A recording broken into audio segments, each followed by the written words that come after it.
Hello there. Hey, what's going on, everyone? Welcome back to another episode of Star Wars Coffee. It's truly a blessing to have you watching here today. If you're a daily coffee drinker, welcome back. But if you're new to the channel, I would like to encourage you to subscribe. We have a great community of fans here at Star Wars Coffee. They're always very supportive of one another and of my efforts, and that is something that I truly appreciate, telling me to put my health before content.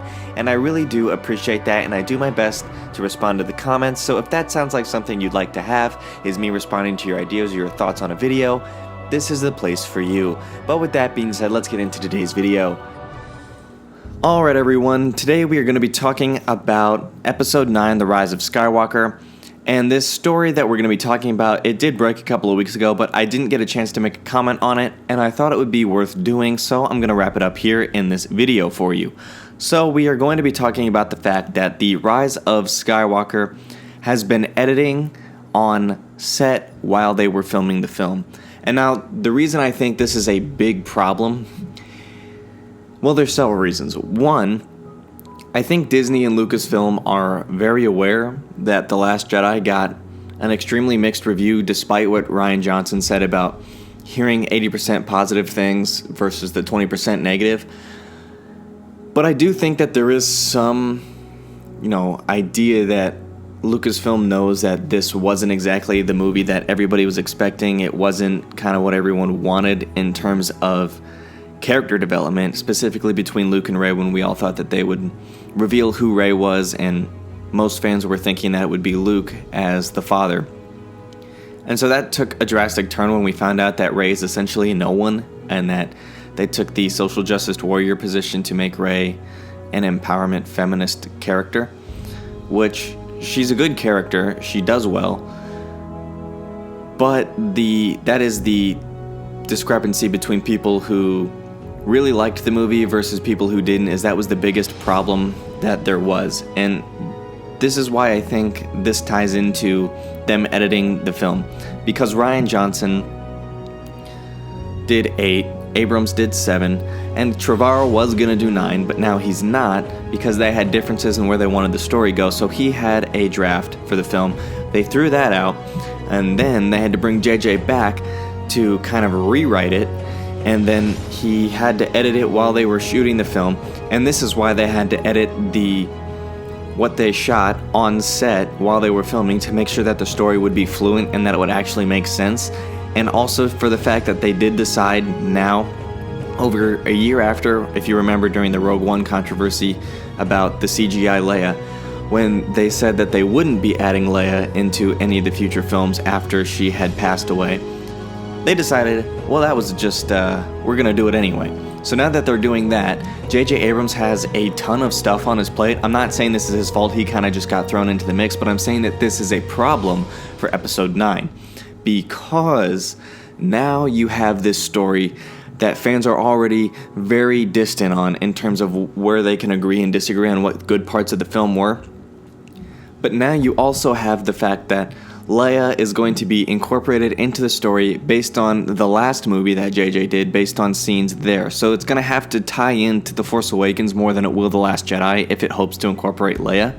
And it's going to be difficult to wrap Leia's character into what happened in The Last Jedi, because none of that technically happened during The Force Awakens, so none of her lines are going to be any relevance to her. So she's probably going to have some quote-worthy lines, if you will, but they won't really contribute much to the actual story. There'll be more hope lines that we kind of know Leia for. So now they have that to deal with.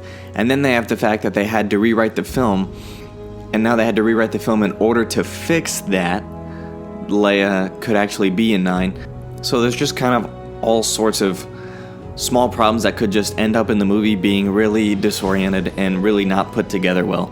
And during an extended conversation, this is via Star Wars Newsnet, the Star Trek movies, Brandon took a few moments to explain that The Rise of Skywalker broke a tradition for J.J. Abrams. And this isn't something that is uncommon, I should say. A lot of filmmakers do edit on set and do edit while they're shooting to make sure that they can get all they want and that their vision for the film is coherent. But this isn't something that J.J. Abrams is used to. And the quote that explains it, Brandon explained this, and here is what he said. When we did The Force Awakens, we started in May and we finished shooting in October. And we were out the following Christmas. For this film, we didn't start until August, so we weren't done until February shooting, so we have 4 months less time, and it's a very big film. So I convinced JJ to let me cut The Rise of Skywalker on set. He was like, no, we never do that. I had the director of photography right there to ask questions. If I needed a shot, or if JJ decided we needed another shot, we would set up in a corner and get a green screen shot of something. Getting to know the cast and having them comfortable with me, it was going to be a really great way to understand what they were going through. Okay, so now kind of diving deeper into this after prefacing what the initial problems with this are going to be, we have 4 months less time for them to make this movie than they did The Force Awakens and they did The Last Jedi. So there's already a 4-month deficit in terms of developing the story, making sure that the characters really understand what's going on, making sure that the shots that they want to get in the storyboard and all of the props, all of the extras, all of the sets are going to be done on time. There is one problem, is just the physical aspect of having 4 months less time. And JJ had never done it. He was initially against the idea, but was kind of pushed into it, considering the fact that they had 4 months less time. JJ is not doing this typically, and so he's going to have to do this, and this is a new skill for him to do.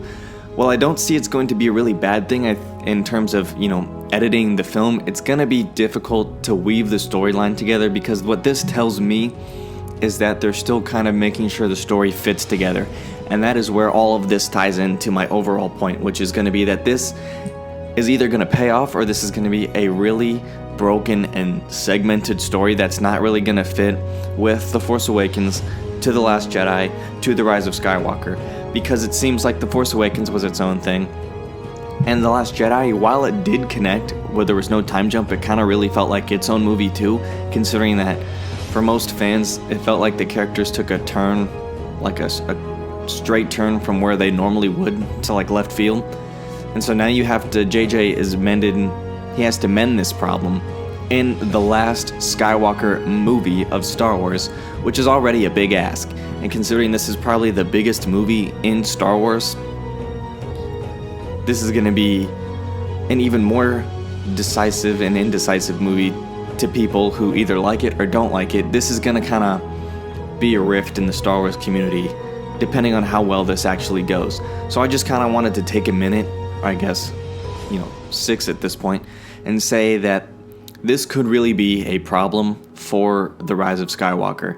This could be a problem for J.J. Abrams. This is going to be a problem for Lucasfilm. This is going to be a problem for all of the Star Wars fans who go to see this film, because it's going to either bring us together or tear us even further apart, depending on how the characters go. Considering this was supposed to be the last episode of the Skywalker saga, Trevorrow had it powerful where all of these characters were going to be coming back and echoing all 9 movies, and now JJ's going to kind of do that, but he's going to have to weave it all together, especially because he's keeping Leia into it. He had 4 months less time to do it. He had to rewrite the script, so there's all of these problems he's going to have to contend with that he had 4 months less to prepare. And so I'm just really kind of worried about if this is actually going to go well. But I want you guys to let me know what you think with a comment down below. Do you think it's going to go well? What do you think the biggest problem facing this is? And do you think that all of those fans who are actually planning on boycotting Episode 9 when The Last Jedi came out are going to do that? And if that's going to further put a rift between Star Wars fans? Let me know what you think with a comment down below. That does it for me here in this episode of Star Wars Coffee. Thank you for watching. If you like what you saw and you want some more from Star Wars Coffee, you can go ahead and follow the channel on Facebook, Twitter, and Instagram at SW Coffee YouTube. I have some other big things in the pipeline, so be sure to subscribe to the channel and give this video a thumbs up if you're excited for those things and enjoyed this video. That does it for me here in this one. Once again, it's a blessing to have you support the channel and watch this video, and I'll catch you guys in the next one. May the Force be with you.